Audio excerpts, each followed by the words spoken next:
Hello, Agnes. Hi, Robin. Today, I'd like us to talk about cultural variety or selection and a potential critique of modernity. Sounds Uh, good. All right, so um, start with the context of biological evolution. In biology, there are species, at least for sexual animals, who can mate or not mate. And usually we define a species as all the creatures who could mate with each other, at least if they were the right age or whatever. And there's two kinds of evolution that happens in biology. There's evolution within a species, i.e., some members of the species might develop some new innovation, and that would spread in the species by, mating with other members of the species until their descendants could all have the new innovation in the species. And then there's innovation of species in the sense that species often just have features that all the members of the species have and that most of other species don't have. And then there's evolution by creating new species that have new features that are shared across all the members of that species. And then over time, new species appear with new innovations and they have descendant species that produce, spread those innovations. So two kinds of innovations in biology: within a species and between species. Can I ask a question? Yes. Before you go on? Okay.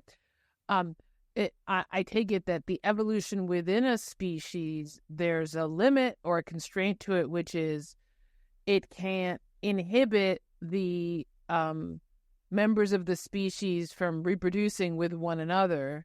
Right. That is the one that did evolve and the one that didn't. Otherwise, it would then be the evolution of a new species. Exactly. Yes. Okay, go on. Right.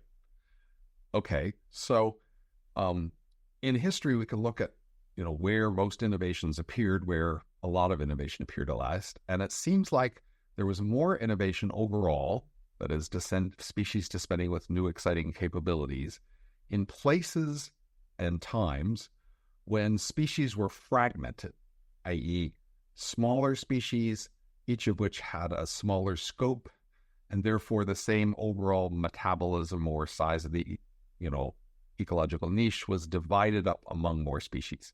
And this Wait, sorry. When you said smaller species, that confused me. Smaller number of members. Okay. Right. Species with fewer members. Okay. So A species with fewer members is more fragmented? right. So if we imagine, a million kinds of deer, they could have one species which has a million deer, or 10 species, which each of which has 1,000 deer, 100,000 deer. Then that second case would be more fragmented. That innovations in each species of the deer won't be able to pass on to the other species of deer. Wait, but the deer, these are all different species of deer, so you're saying they can't mate with each other, these different species of deer. Exactly. Okay. And so this is the difference between,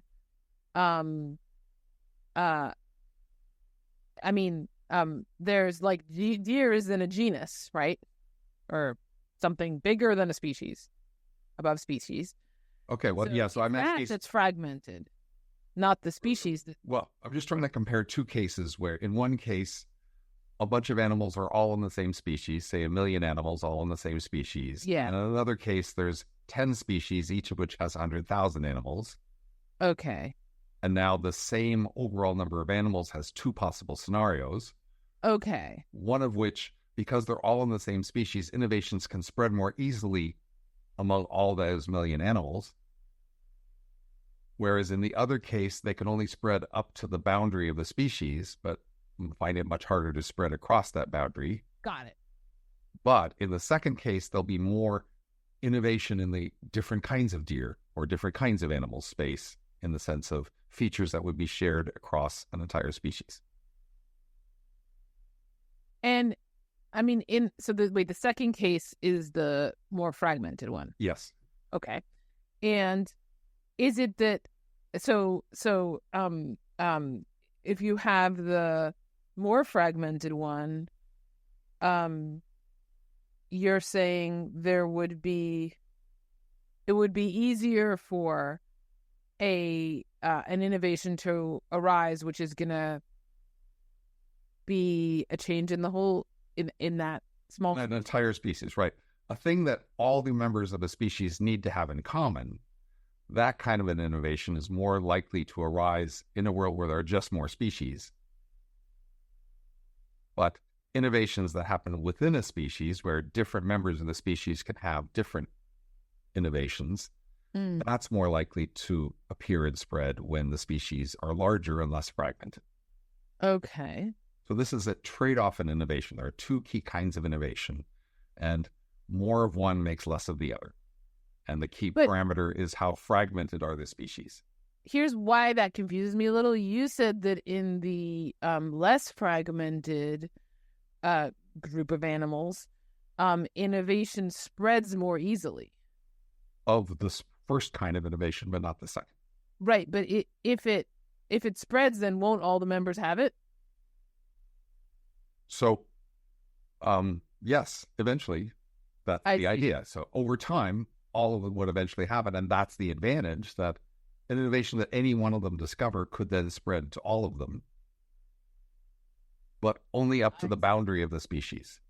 Spreading innovations between species is much harder. Right, that's true in real cases. Right, but when the species are larger, they can go farther before they reach this boundary for the first kind of innovation, i.e. the within-species innovation. But sort of the species-defining features, the features that are the same for all members of the species, those kind of innovations, to have more of them, you just need more species.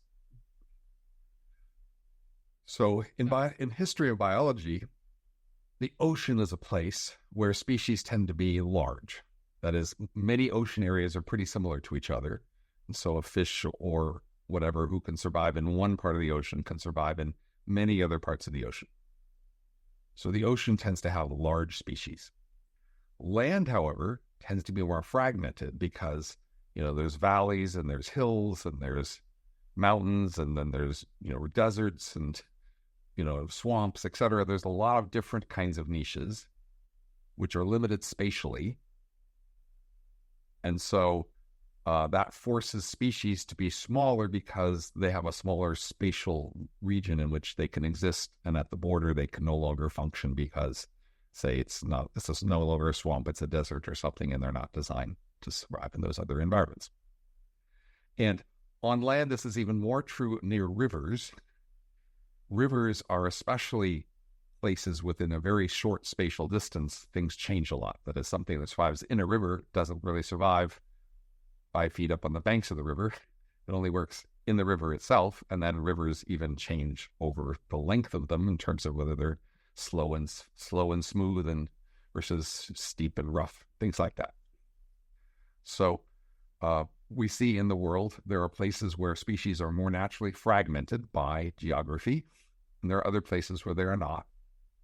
And the observation is that overall, more innovation seems to come from the fragmented places.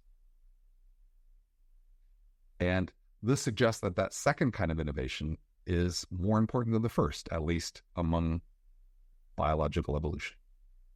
Which might be surprising, because you might have thought, the things that are in common across species, that wouldn't be as important as all those little details by which the members vary. Right. Okay, so go on. This is the context, and then we want to make an analogy of human cultural evolution. So by analogy, humans are broken into cultures, that is, groups of people who share a culture and interact a lot. And then other cultures where people don't interact as much across cultural boundaries. So we could think of, especially the world of 10,000 years ago or even 3,000 years ago as full of lots of little cultures all around the world, where within each culture they spoke the same language, had similar religions, similar customs, dress, food, etc. And then innovations within a culture, say a different way to prepare a meat or something, could spread more easily within a culture. And then they were harder to spread across cultural boundaries because of language, distances, hostility, all sorts of reasons why it would be hard to spread innovations across cultural boundaries. And so now we'd have these same two trade-offs in human evolution in terms of innovation. within a culture, the bigger the culture, the more in innovation any one part of it could spread to the rest. But the less humans could have learned things through the variation of cultures and new cultures appearing that have new features across the entire culture.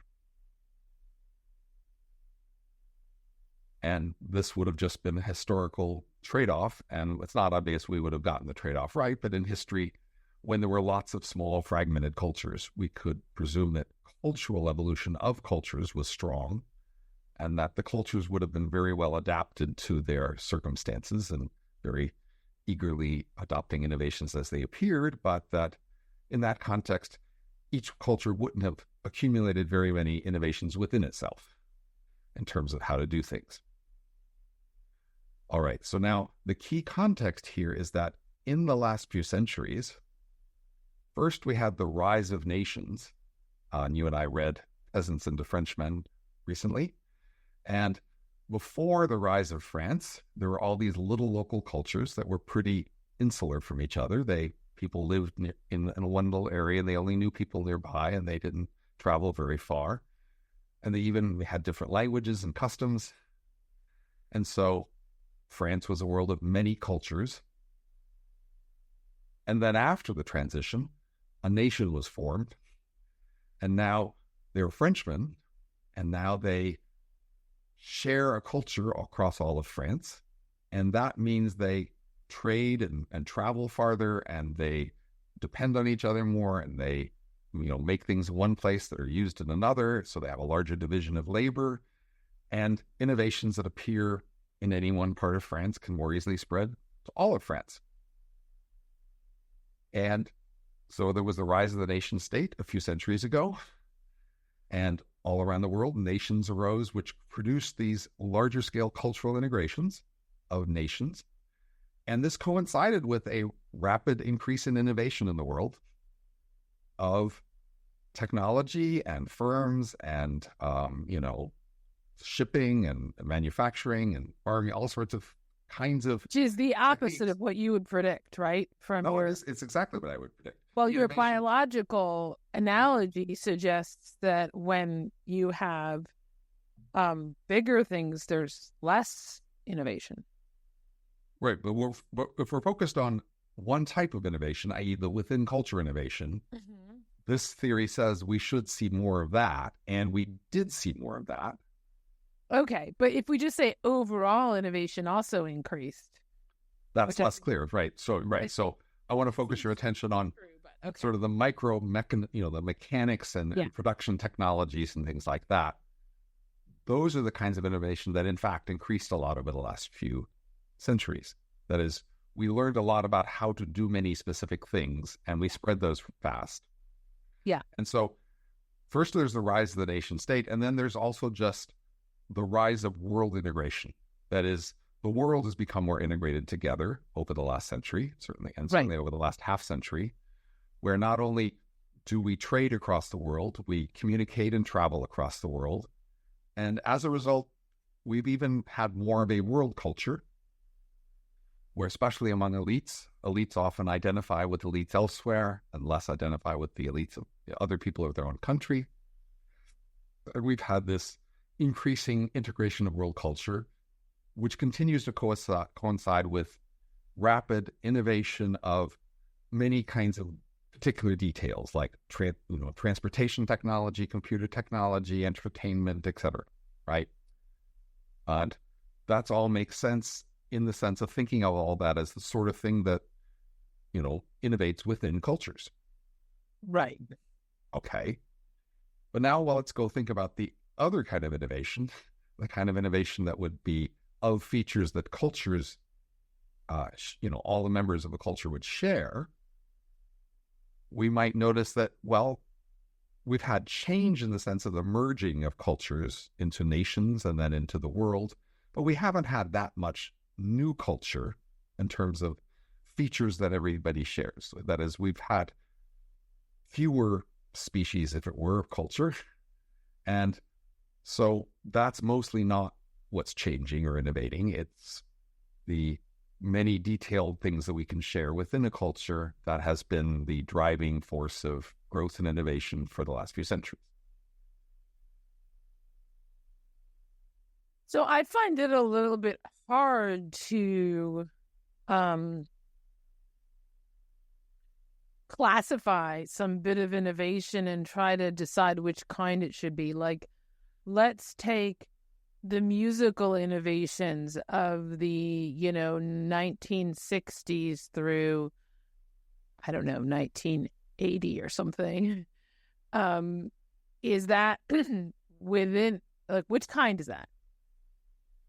So I think the key difference would be that innovations that are shared by a culture, there's going to be strong pressures of conformity that keep everybody near some common norm. So in music, if there's a standard, say, set of scales of music, and you think, right, there's other possible scales of music. If we really don't like music that's in other scales, and we like the music of the scales we all share in our culture, then you might notice that, in fact, we haven't changed the scales of our music. But it's okay as long as you stay within the scales to maybe innovate some new kinds of beats or new kinds of melodies or, kinds of patterns. To the extent we don't have strong conformity pressures that suppress those kinds of variations, then people have been allowed to invent new songs, and those new songs spread, and then nations and then the world shares and benefits from the spread of these innovations of the kind of things we kind of allowed to be different and vary. But say a different thing we don't vary is, say, allowing, say, sex with children or sex with animals or something. If there's a whole cultural taboo across the entire society against such things, then we're not going to have much innovation in those things, because whenever a local variation appears, it gets squashed because the culture wants that to be uniform. It doesn't. Each culture wants to have that be common across the culture. Right. Okay, good. So this helps me, like, actually frame. Sometimes I see certain, like, debates on Twitter that strike me as puzzling debates. Like, is it terrible if somebody arranges their bookshelves by color? Sometimes people are outraged by this, by somebody, which I do this. I arrange my bookshelves by color. I arrange everything by color, so my books too, of course. And then there's always going to be the group of people who are just like, hey, let people live their lives, and then the other people who are like, no, that's terrible. And now I see that what they're battling over is which kind of innovation this is. That is, if it gets itself classified as the within a culture kind, then we're going to be permissive about it and just let it spread as it wants to spread. But if it gets classified as the culture defining one, then everyone's got to fall into line. It's interesting to me that we seem to be able to actually be unsure about that and be in a state of kind of debate and embattlement about this question about a lot of different things. That is, this question seems to show up repeatedly. Which of these two categories does this innovation belong in? We're like fighting over it all the time. Anyway, does that? Yes. Okay. But let me give another example just to make it clearer to you and the audience. A wonderful book by a guy named Stuntz, who is a Harvard law professor, about the history of the law in the U.S. Actually, I should find the title here too, because I have it. The Collapse of American Criminal Justice, William Stuntz. His story was that the history of U.S. law was that initially the U.S. Constitution gave enormous discretion for states and localities to just have laws be different there. And the Constitution wasn't very constraining about those variations. And so that there was a lot of variation in the law around the United States. And so the definition of U.S. legal culture was, pretty tolerant and inclusive of a wide variety of changes. And then over time, particular moral crises appeared like slavery, but also prostitution and drugs from China and other sorts of things, wherein some people in the country felt there was a moral outrage of people behaving badly, and they pushed for suppressing this legal variation. Like if they didn't like prostitution, they were going to make sure that nobody was allowed to have prostitution. They didn't like drugs, they're going to make sure nobody, and same for slavery. And that Supreme Court rulings that supported these moral campaigns then ended up restricting how states could be different in their law. And that now we have a much more constrained legal order wherein the center has much more control over the states and localities in the U.S. because more and more issues were decided to be things the entire culture should share. The entire culture should share its attitude on drugs and prostitution and slavery, etc. And once they were categorized by these moral companions as things we must all share and must not allow local variation on, then there's less cultural innovation or variation in those things. Like once upon a time when prostitution could vary by state or county, then there would be cultural variation where even though in a county everybody had to have the same stance toward prostitution by the shared law, different counties could have different stances, and therefore there could be cultural evolution and selection among some of them succeeding and others failing and copying and things like that. But the more you suppress that variation, the more the entire United States has the same culture. And so then it's like having a larger species where more internal innovation can happen, but less large cultural scale innovation. But there's also a bit of a paradoxical quality to it, which is that it's like having a larger species, but we're moving more and more of these innovations to being species defining, right? And Yes. So we're taking the attitude that generally goes with a small species and we're applying it to a large species. Maybe the way to think about it is somehow, I don't know if there's any biological analog to that, but somehow like our environment changed. Like we moved into the ocean or something. And so we like even though we're really big, we're innovations are I don't know, regulated in this way as though they were the innovations that pertain to a small. Right, we are choosing more and more things to say they define our culture. Culture is defining more aspects of ourselves. Right, which sounds like we're getting smaller and smaller, right? That would correspond, except we're not getting smaller. We're just behaving more and more like we're small, which is weird. Now, I'm not actually sure that in biological species, larger species have more features, less features that define them. Mm-hmm. I think it's just more about an environment being more the same, typically. Right. And so that may be a way to think about it, is that our environment is getting more and more the same. Or we are just following sort of moral habits of enforcing, popular views on everyone. So we're just being... But that might liberal. sort of be what it is for our environment to be the same somehow. Like our we are cultural opposing it or something. But anyway, so there is this basic value question of whether we're making a good or bad choice here. Mm-hmm. And the usual framing of that is in terms of, how confident are we in our morality here? So this is basically the liberalism or tolerance question. To what extent can a society be composed of many subparts that have different attitudes toward morality and values and culture? And in the usual liberal society, the idea would be some sort of minimal set of requirements, the requirements that are the minimum necessary for us to all get along with each other and to function together as, say, different religions and different ethnicities, et cetera, have different cultures. But that we are in some sense becoming less liberal as we more decide that something that many of us share, say disliking prostitution, must be something that we all share, and sort of imposing more commonality on culture.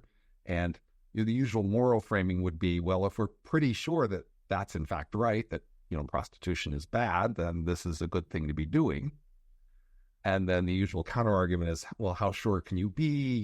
Different cultures see things differently. Aren't you being arrogant to impose the views of your cultures on others? This is the usual framing of this liberality or tolerance or diversity issue in terms of these choices. I mean,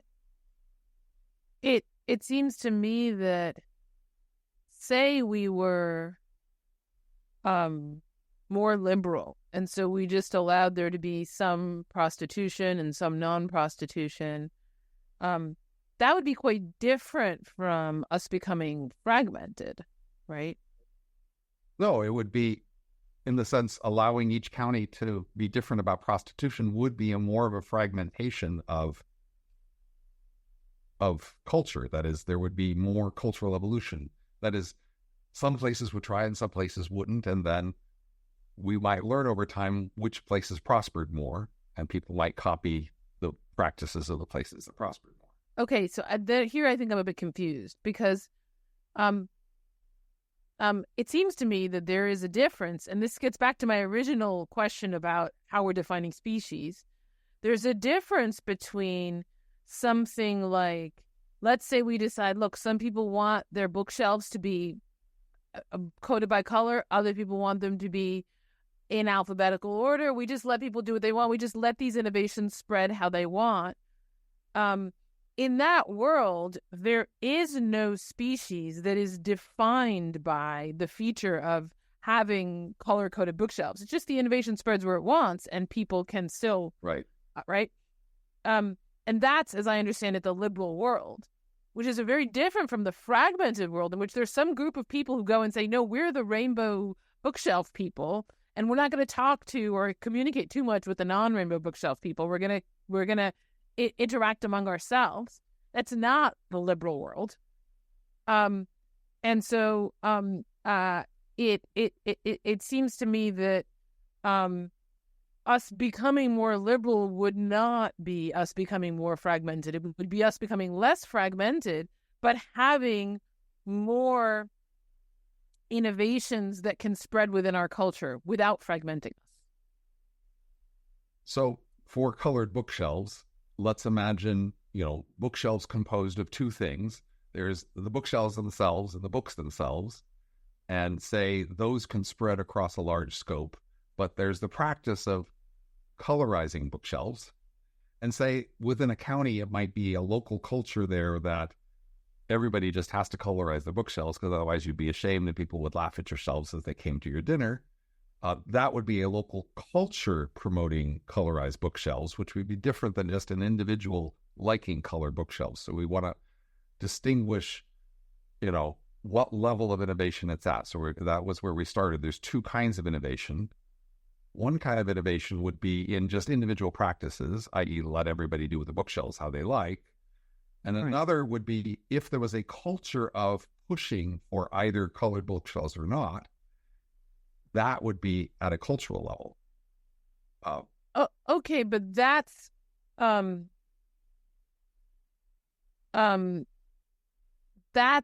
not something that you get by being permissive. That's like something you get by being impermissive. That is, some groups secede. Yes. That's not the liberal world. That's the illiberal world. Well, but the idea is that, say, within a Jewish subculture, you could be shamed for not following the Jewish religion, but in the larger community, you're allowed to choose to be part of the Jewish subculture or not. Same for Christianity or other ideas. So the idea of a liberal world was in part the idea that there could be these distinct subcultures, and that within each culture, you would have different sets of norms, and that we could all get along by sharing a world where different subcultures still lived in the same cities and had the same criminal law systems and went to war together and things like that.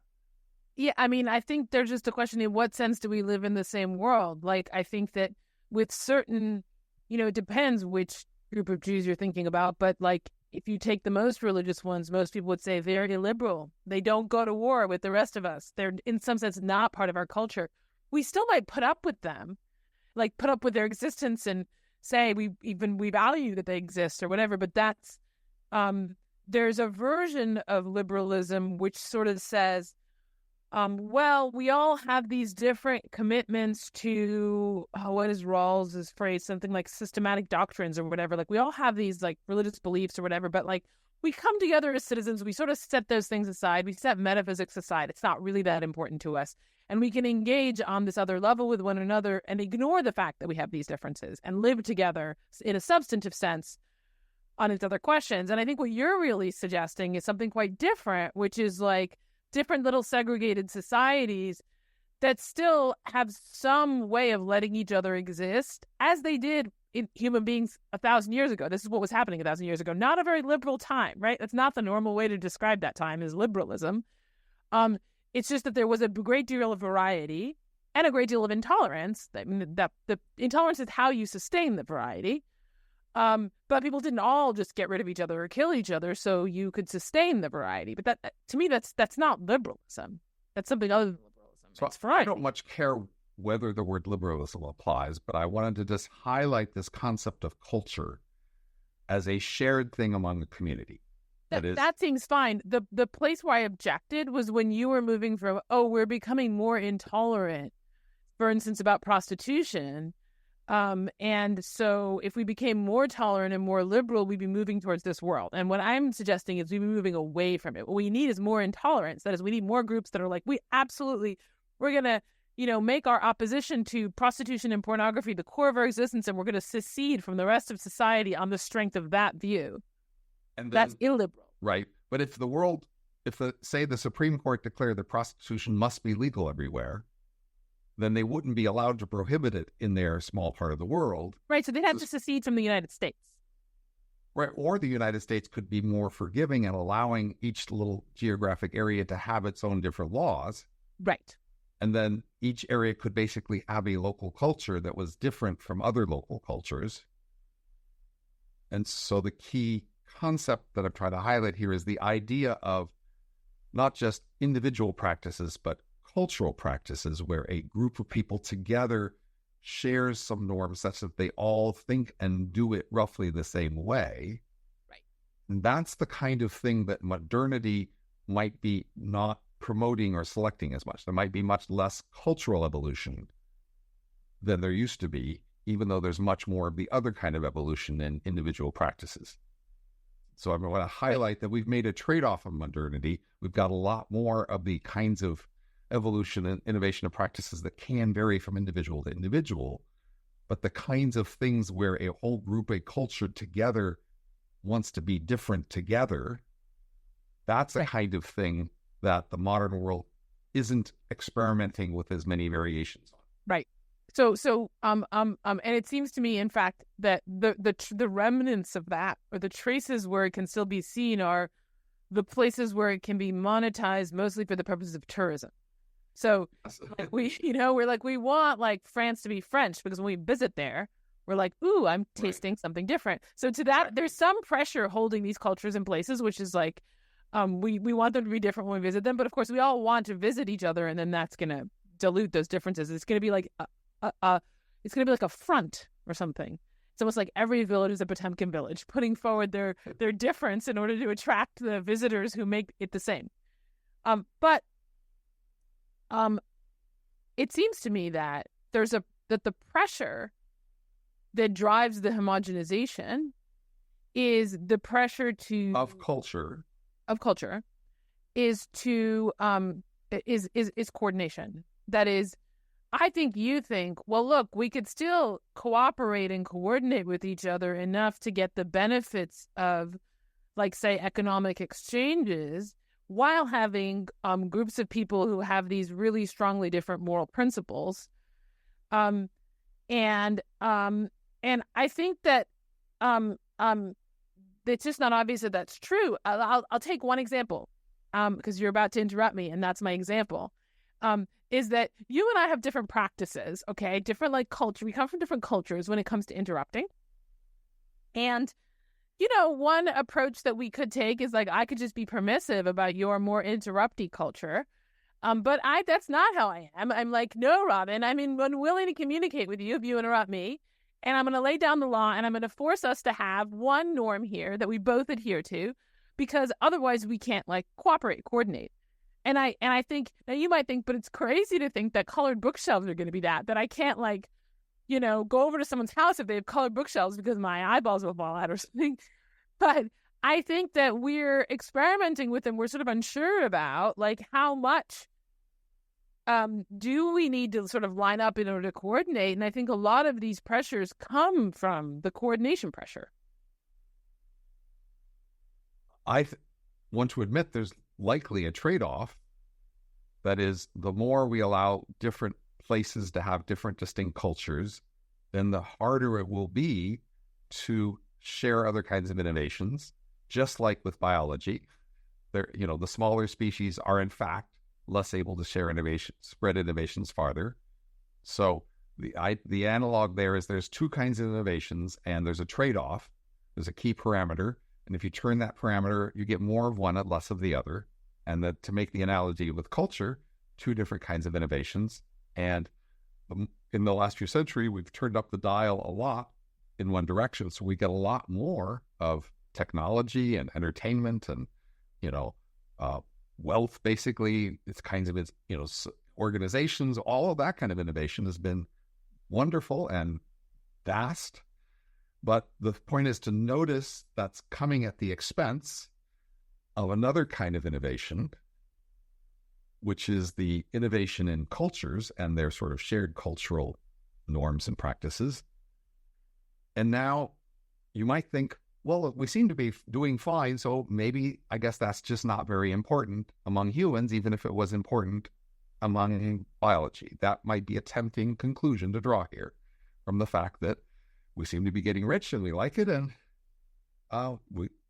we don't seem to be missing all the different cultural variation that much, so why is there a problem?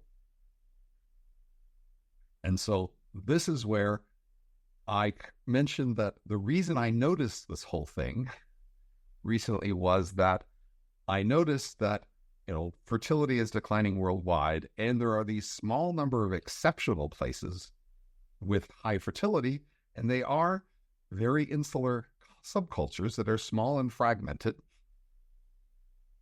And our theory of cultural evolution, we've discussed, predicts this in the sense that if fertility is a culturally shared thing, that is, the values and norms of a culture tend to produce the average fertility of that culture, then, when we have large cultures, they're going to have large shared levels of fertility, and we won't see much innovation in fertility variation among the large species or the large cultures. We would see a lot more among the few small fragmented cultures, because that's just where innovation happens more at the cultural level.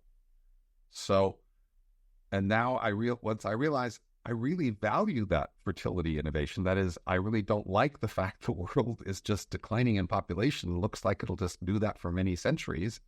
Then I realize these small fragmented subcultures, which are very insular, i.e. they are very separate from other cultures by holding strong boundaries and resisting outside influence and being able to perpetuate themselves having a very different local culture, that is allowing them to have cultural innovation at the level of culture. And that's something you need a lot of if you're going to get fertility, i.e. variations of fertility that then produce selection to produce growth. And so that makes me more value cultural innovation, because I realize there's just one case where it matters a whole lot, and without it, you have very dire consequences. Okay, so there's two things I want to ask you about. Okay, the first is just the idea that fertility is something where there could be variation in it makes sense when we're talking about at the level of culture, but at the level of biology, isn't every species just trying to be as fertile as it can possibly be? Is there really there's variation in like success or something, because the more you've eaten off, but it's not like, there's some group of dolphins that are just like avoiding having children or something.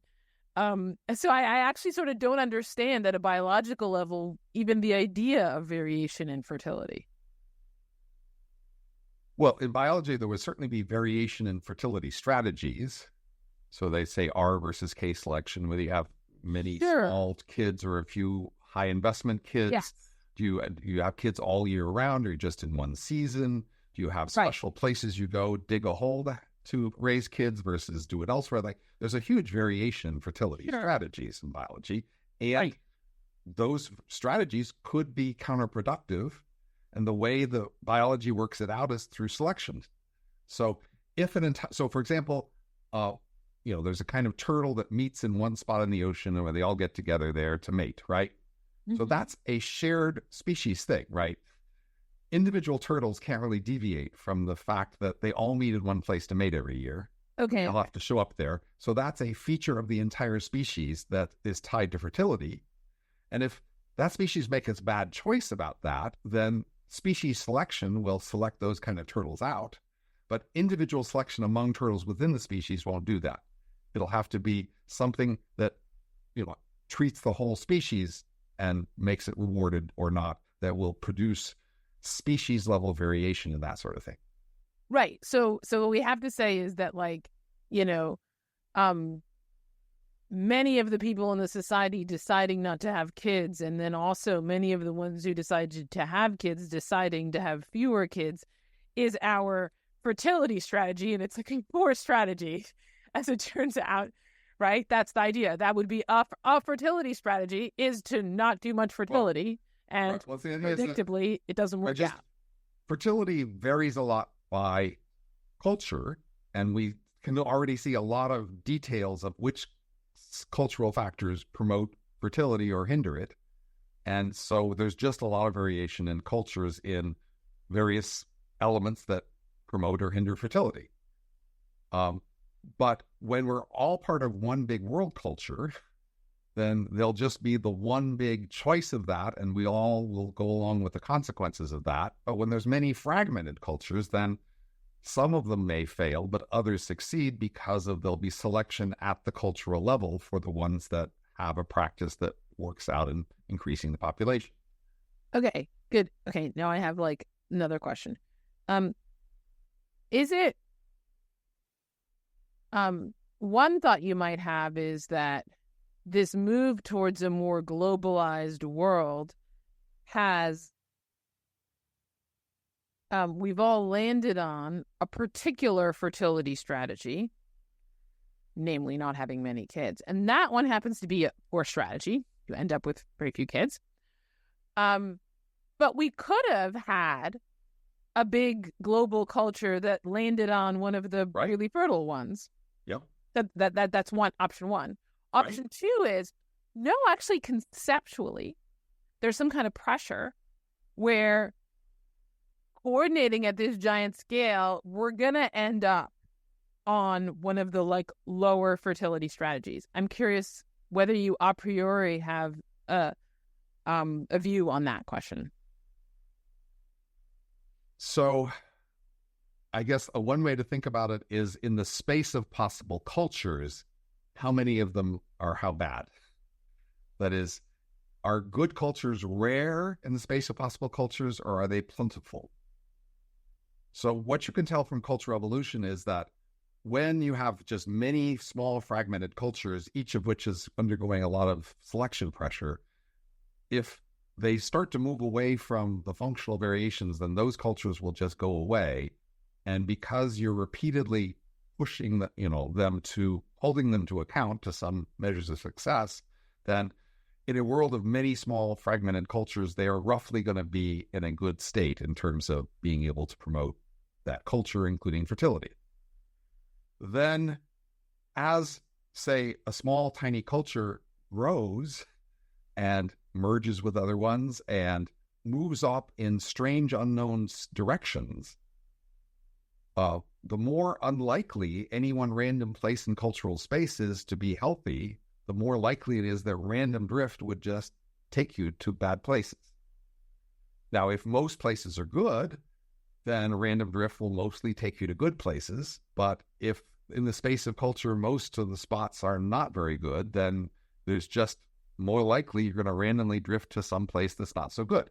But if you were right close to the edge of starvation or something, or the edge of, winning or losing wars, you would quickly be brought back to some sort of discipline by those sort of competitive pressures. But in the last few centuries, we've been getting rich and more peaceful. And so the idea is, if the world culture gets dysfunctional, it doesn't immediately get disciplined. It's mainly going to be disciplined through this long-term process of just declining population, but that's going to take centuries. Yeah, I see that that's one way that you could give that answer. That is the answer that it would be predictable that we, maybe there are many bad spots, and so we drifted to one of them. I was thinking that it's at least possible. I don't see a strong argument for this, but it's possible that the connection is deeper.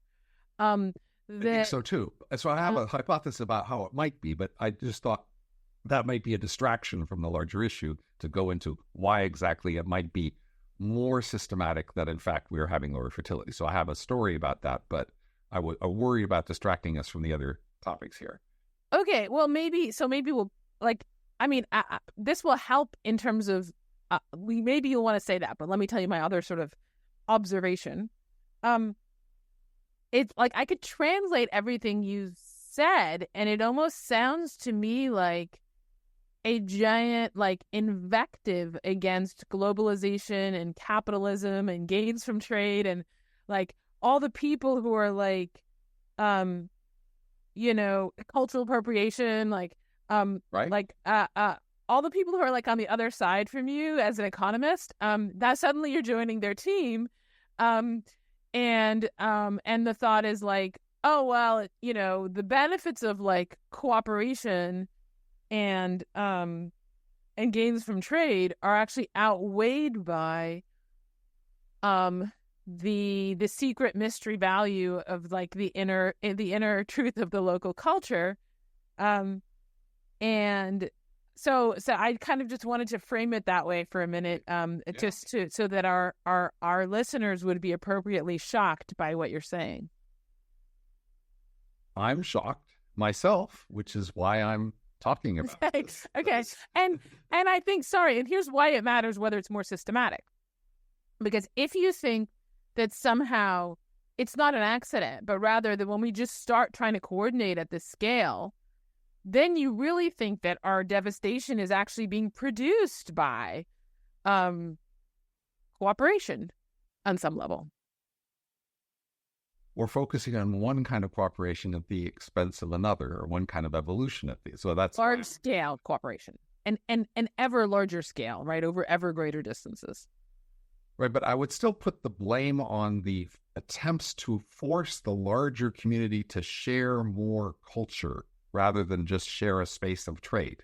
So that's where I think you're trying to stake out some kind of liberal position where there isn't any.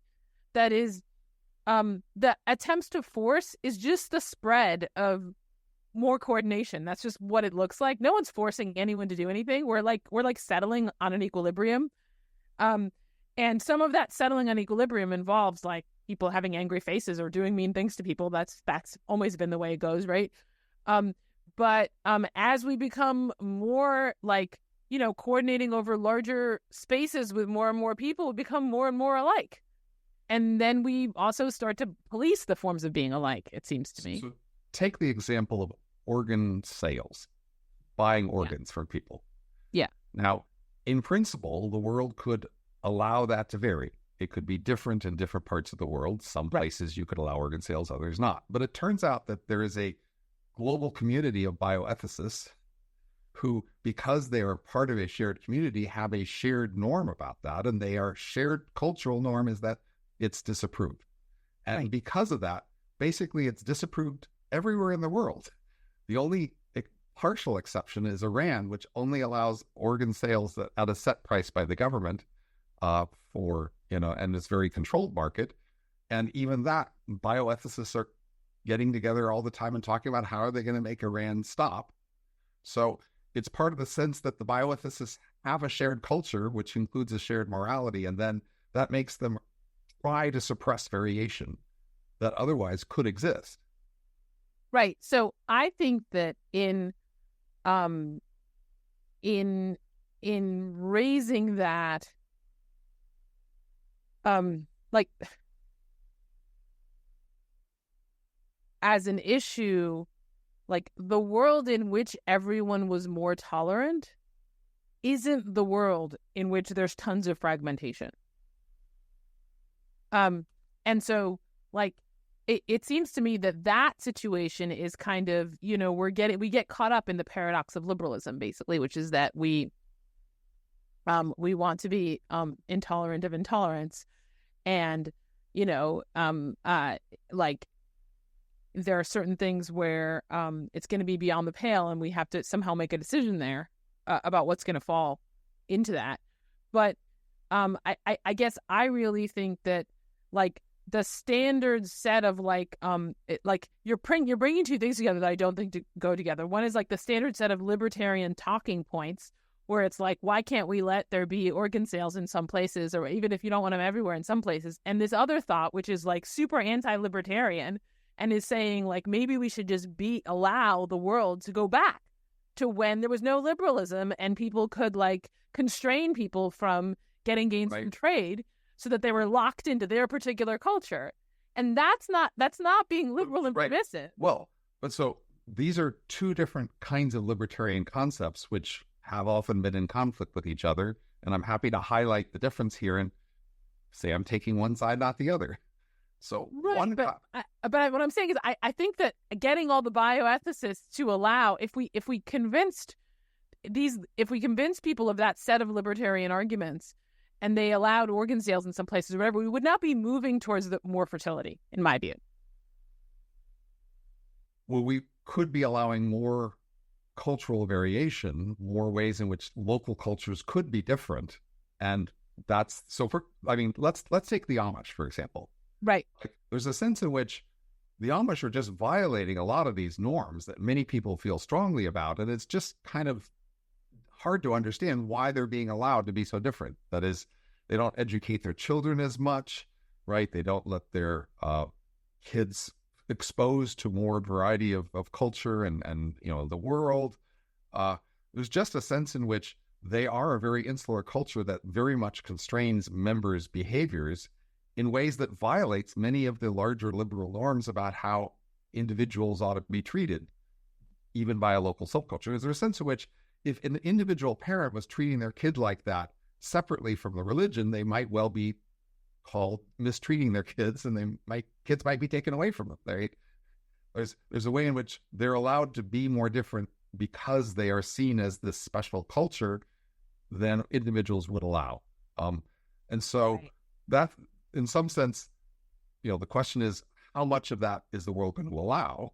Right. So I think you should think of that as cultural secession, right? So we allow the, They're not fully succeeding. They're allowed to live here and trade with people and pay taxes and things like that. To some degree, but this works partly because they themselves place a whole bunch of limits on how much they're willing to trade with people, how much they're willing to interact, right? Right. So, but that produces fertility. So the higher level observation is just, again, there's two kinds of innovation. In the last few centuries, we've got gangbusters of one type at the expense of less of the other type. You might think the other type doesn't really matter that much, but with respect to fertility, it matters enormously.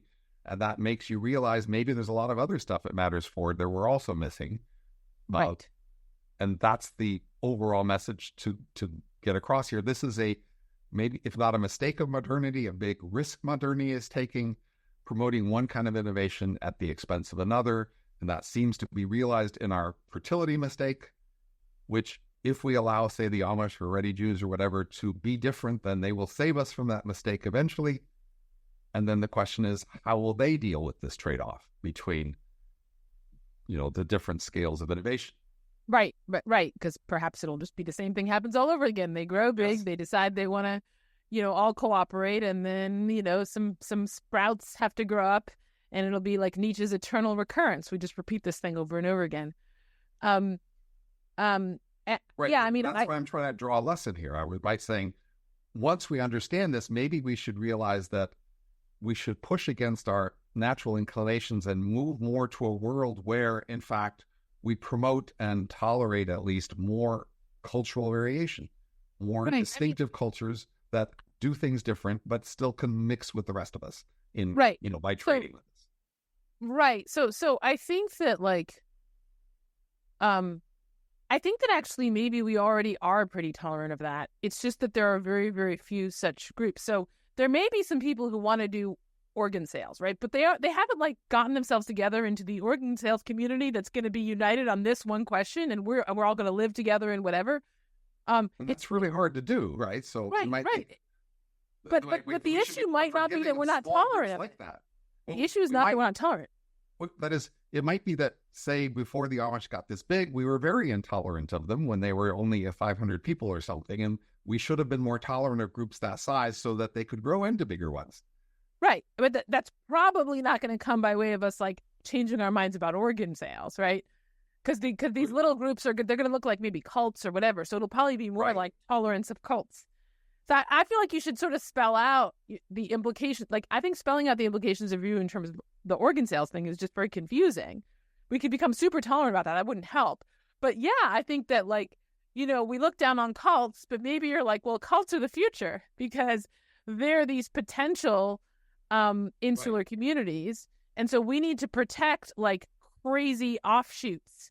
But the problem is that sometimes we're scared they're going to become violent or whatever. So we need to somehow be able to judge. Sometimes. Right, there you go. So maybe the idea is we should just, once we realize the high value that cults can achieve, we should be more tolerant of cults and more willing to accept their costs. So it's just like, say, high art, you and I discussed before. Basically, there are these high artists who have achieved great art in our world. And there's the standard story that artists are difficult to deal with and have more perversions and are more selfish and more trouble to be around and more disruptive. But we decide that because art is valuable, we're going to more tolerate the disruptions, even of unsuccessful artists, even of the ones who don't become famous. We're just going to be more forgiving of artists. And you might want to have the same attitude toward cults. Once you realize just what cults can achieve and how important they are when they successfully achieve high cultum, we will want to be more supportive and forgiving of cults. Even maybe I came up with our slogan. Exemption. Your slogan is cultivate cults. Okay. That's your solution to the fertility problem. Well, not just the fertility, just all of the other ways in which we might be missing cultural evolution, right? We're just missing out on other kinds of cultural variation and not exploring the space of possible cultures. And cults are ways to explore the space of possible cultures.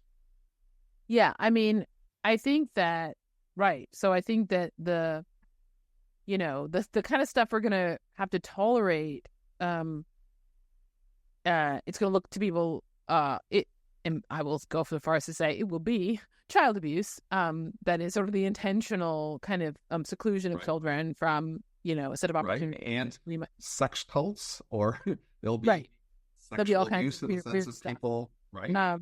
And we're just going to career abuse going to come of them. That's interesting. I mean, that's an interesting place to land from the fertility problem. I feel like you had these temporary allies in the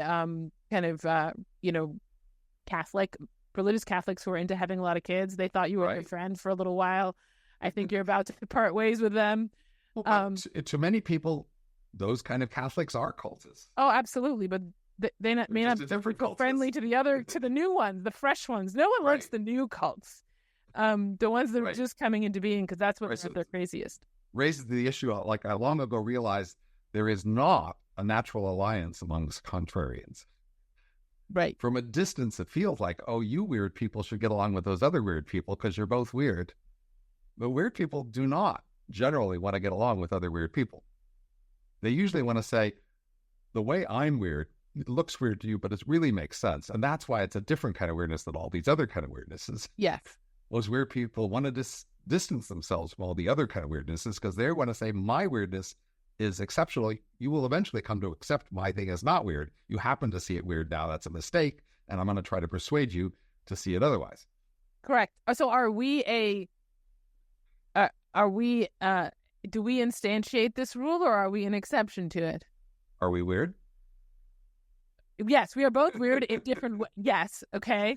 Both weird in different ways. And so we found a exceptional alliance. You and I would each claim that we aren't naturally affiliated with generic weird people. We've only happened to find this other particular weird person and find something in them that we think is actually not justly seen as weird. As we know that we are different. No, I think you are weird. I mean, I'm not sure we have an alliance. Well, so we don't. That's what I'm saying. I'm not sure. Maybe we're instantiating the rule, which is why we disagree so much. I don't know. But we're at least sharing a podcast together and sharing these conversations together. Yep. Okay, I feel like this is a good place to end. All right. Until next time, bye, fellow weirdo. Bye.